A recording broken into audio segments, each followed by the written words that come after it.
चिमटे के जरिए मुनफरिद धुनें बिखेरने वाले सहरंगेज आवाज के मालिक मारूफ लोक गुलकार आलम लोहार 1 मार्च 1928 को गुजरात के एक नवाही गांव में पैदा हुए।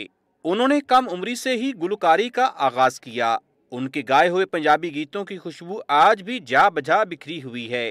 सारी दुनिया भुला गई जे मैनू, हौली जिन्नी सौरी आख गई बौंडा मार के। आलम लोहार की खास पहचान उनका चिमटा था। उन्होंने चिमटे को बतौर म्यूजिक इंस्ट्रूमेंट इस्तेमाल किया।